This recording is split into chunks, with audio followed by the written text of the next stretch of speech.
Hey guys, Fludray here.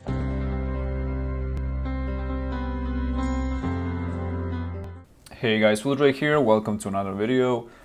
We're talking today about Xbox Series X. People who know me, so I'm a PlayStation fan. I'm a PlayStation owner of every generation of consoles. So my family and I played so much of the PS1 back in the day, then PS2. I got PS2 really late, so in 2008 I got it. So till then I wasn't interested at all actually.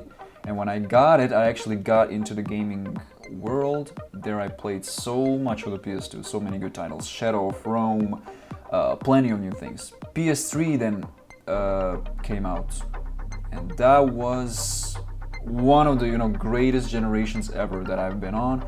But I wouldn't say so if I wouldn't have PS4. Right now, PS4 really is the best console now that I have because it really provides so much things and upgrades. And really, I think developers should support it, and they are gonna support it. I see so many new titles coming out to PS4 and Xbox One. I want Xbox One also to succeed in this mission to support, so Microsoft can support this console because it's a business. They need lots of money. They need to sell this console. That being said, Xbox Series X, we're gonna see some specs and things. People are making videos on this. Some people basically got their hands on it already. They played so much games on it. So including Assassin's Creed, new game, and so much other things like Hogwarts Legacy. There is coming out Resident Evil 8. Lots of things PS5 and Xbox Series X are gonna share. So we're gonna see some interesting specs about this. So yeah, pre-order began in September 22nd. But still, let's see when this console is coming out. So it will cost Xbox Series X. There's two versions. Xbox Series X will cost $499, and while the Xbox Series S will go for $299. Wow, that's really cheap. All right. So let's see what they're saying here. Okay, so these are the specs. So CPU has 8 cores, 3.8 gigahertz. Custom Zen 2 CPU, so pretty powerful, something that is on market brand new basically. GPU has 12 teraflops, 1.825 gigahertz custom RDNA 2 GPU. All right, process, okay, enhanced, blah, blah, blah. Memory, that's the biggest factor. So 16 gigs, also GDDR6. Memory bandwidth up to 10 gigabytes per 560 gigabytes per second, and other one is for S, I believe. Internal storage 1 terabyte, custom NVMe SSD.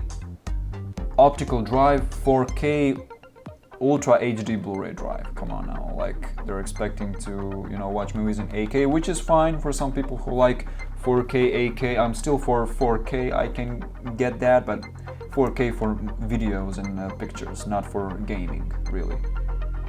So they're targeting on this console to hit 4K 60 frames per second, which is possible. So up to 120 frames per second. So like nowadays PCs that can run it without problems, really. My personal thoughts now on this is that we're gonna see what titles are coming out for this console. I can see lots of potential in this specs, pretty good. Microsoft made a huge disappointment really with Xbox One. I saw specs, and I think lots of times PS4 runs these games better, so with higher resolution.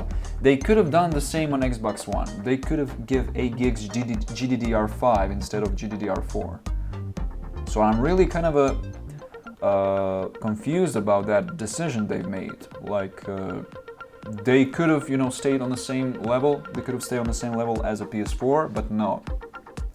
They made they've gone through some different process. And there's gonna be lots of I can see resolution modes that we can expect, and I saw some games that are coming out, and we're gonna have, let's see, Assassin's Creed Valhalla, if I'm pronouncing it correctly, I'm not sure. These are all brand new games right now. But one thing that I'm really confused about is this Dirt 5. So I done that video basically, recently. But one thing that I'm really confused about and disappointed so far is Dirt 5. So no doubt in my mind, this thing really looks like 360 game. So I'm legitimately I'm telling you all that doesn't look like a next gen. It doesn't look that doesn't look at all like a next gen. It seems like 7th gen to me. It's incredible. And there are also some other games that is also Halo. So I don't know nothing about Halo. I know it's something similar to Killzone, Shadowfall, or something like that. But as far as specs, so yeah, 1 terabyte expansion card it's gonna have. USB 3.2 external HDD support, so more higher USB rate. And now they're talking about loading times again and again. So loading times on a 9th gen of the console in 2020. And people are saying, sometimes people are saying that's totally normal, and it is. It is. But for now, why including loading times for the current gen consoles? So why new next gen consoles provide that? All games now that are coming out on 8th gen, PS4 and Xbox One. Why should they allow on the newest consoles, on next gen console, to have these limited frames per second and resolution? So they can do even remaster out of it. But it's a cross-gen platform, let's be honest here. This game, Assassin's Creed, is coming out also for the PS4 and Xbox One. But I think, furthermore, as we go more into the, as tech is gonna provide more stuffs, more upgrades, these console will provide loading times also when comes the time that is limited. So what happens when your console is limited? It provides loading times. So that being said, they also need to prepare when they gonna do more realistic stuffs out there on the screen in 8K resolution, which is not possible. 8K is not possible. There are rarely any 8K televisions out there. So it might be that I'm wrong, but lots of people have 4K, and we don't even have a 4K. We have a 1080p, and it's really clear image when I'm watching all these movies here that I have on Blu-ray. Really, it's sharp. 1080p, 24 frames per second. On a PS4 Slim, it looks awesome. And Ultra HD Blu-ray drive, that's a good feature for people who want to experience full 4K, 8K resolution.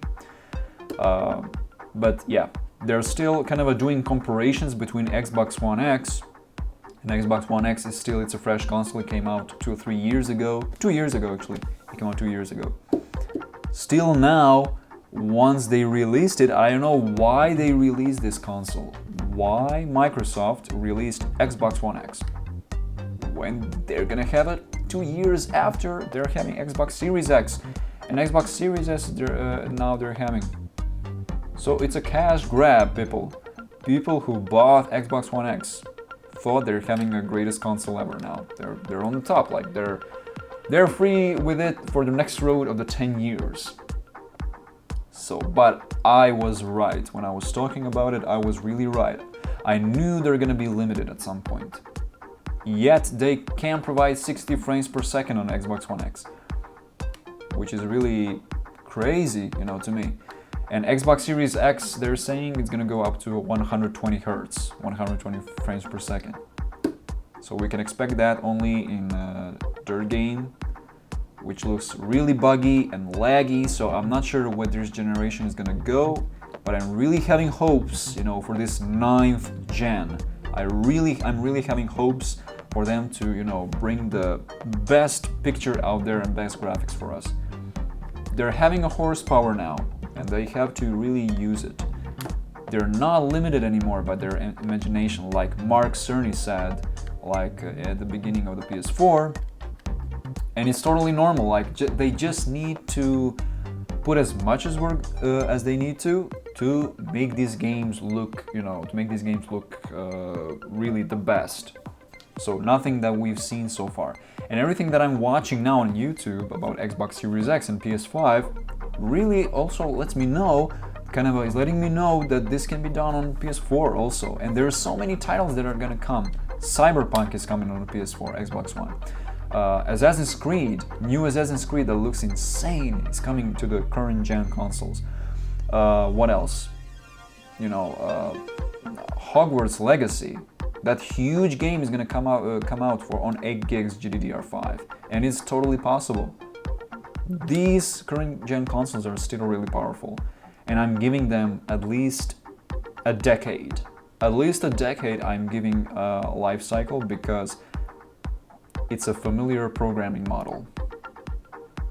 And I was pretty sure, so when Mark Cerny said also that PS5, PS4, so only because it has a SSD storage built inside, integrated, they're sharing, PS4 and PS5 share similar programming models. There is no so much of a change. This gen has an AMD Radeon, current gen, so next gen has AMD Radeon, current gen has AMD Radeon, but this one has a Ryzen 2. So a little bit of upgrades. I think it's maybe 5 times as powerful as PS4. 5 times. And I checked conclusions on this. I tried to contemplate this. Let's see. Okay. So how much PS5 is more powerful than PS4? This is really important, people, because you know what you're buying and you know how long you can stay with it. Okay, so I found it already. Check this out. So conclusions. What article wrote about it, and so many articles. There is a little doubt that the PS5 will make for a big shift in gaming graphics and potential, but it is worth considering that traditionally the first wave of next generation games have always been available in the previous generation too. So that we're talking about a cross-gen games. That is now available, so that is now the thing. Still, the PS5 is shaping up to be a proper powerhouse of a machine, so there is every chance your bank manager is already sweating. What? Okay. Okay, so familiar programming models again. So I said that numerous times, and really people should know this. Like, that's a little step in technology now, because what can they do now? So they're shooting for the realism. How they're gonna do it? They need at least 32 gigs of RAM or 64 gigs of RAM, GDDR7 or something. And they also trademark, Sony trademark PS6, PS7, PlayStation 8, PlayStation 9, okay, PlayStation 10. This is gonna be realized, people. So this is not the last console. So technology grows so fast that developers can't keep up with it anymore. So they need to upgrade. They trademarked 5 systems after PS5. So every 7 years, new system. Or maybe every 5 years, we'll see. Now this thing is really powerful, but we're gonna see some new titles and the look of these titles. I'm really interested about AAA titles that are gonna come out. And what Naughty Dog has in store for us. They need to come up with, they're gonna come up with a new story, maybe new cinematic experience. So like we had Uncharted and The Last of Us. Maybe there's gonna be something else. Maybe some new title. New title is gonna be really great. And I'm really having big hopes for that. So yeah, that's the video on Xbox Series X. And I talked about so many things, but so that being said, Xbox Series X and S is worth to buy because really it's a next-gen console. It provides so much of things, but still, we're waiting for the AAA titles. That's the problem now. We have to see some titles specifically modified and optimized for these new 9th-gen consoles. So guys, that's the video, and till the next time, stay tuned and catch you later.